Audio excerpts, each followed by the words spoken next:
কবিতা জ্যোৎস্নার ভিতর স্বপ্নঘর। কলমে অসীম কর্মকার।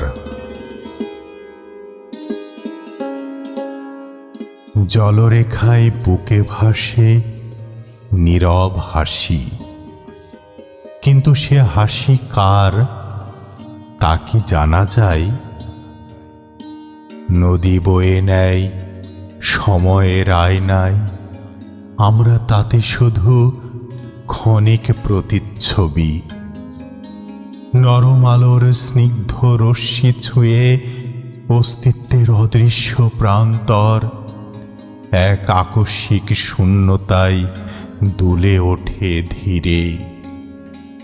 জ্যোৎস্নার ভিতর গড়ে ওঠে এক স্বপ্ন ঘর। ইট না কাঠ, কোন দৃশ্যমান সীমা? শুধু অনুভবের উপর দাঁড়িয়ে থাকা আশায়, যেখানে থাকা মানে হারিয়ে যাওয়া।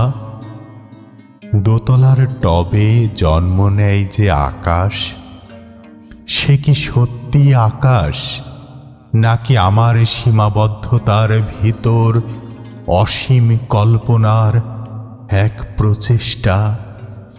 তুমি আর আমি দুই পৃথক সত্তা, তবু একই স্রোতে ভেসে চলা।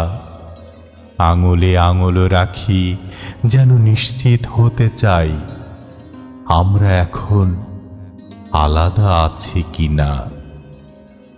ভালোবাসা সে কি কেবল একে অপরের কাছে আসা, নাকি নিজেকে হারিয়ে ফেলার শিল্প, যেখানে পাওয়া আর না পাওয়ার ভেদ রেখা মুছে যায়? রাত গভীর হলে জ্যোৎস্না নামে, আলো নয় এক ধরনের স্বীকৃতি হয়ে, যে অন্ধকার ছাড়া কোনো উজ্জ্বলতা নেই, আর বিচ্ছেদ ছাড়া কোনো মিলন পূর্ণ হয় না। তখন আমরা নীরবে দাঁড়িয়ে থাকি, তখন কথার আর প্রয়োজন হয় না, কারণ তখন বোঝাপড়ার জন্ম নেয় ভাষারও বহু আগের কোনো স্তরে। এই স্বপ্নঘর, এই জ্যোৎস্না, এই সবই হয়তো ক্ষণস্থায়ী ভ্রম, তবু এই ভ্রমের মধ্যেই আমরা খুঁজে পাই অস্তিত্বের সবচেয়ে সত্য রূপ।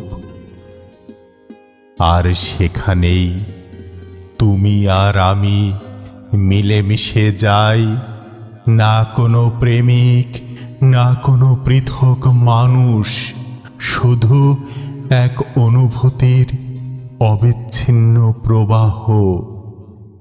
জ্যোৎস্নার ভিতর স্বপ্নঘর।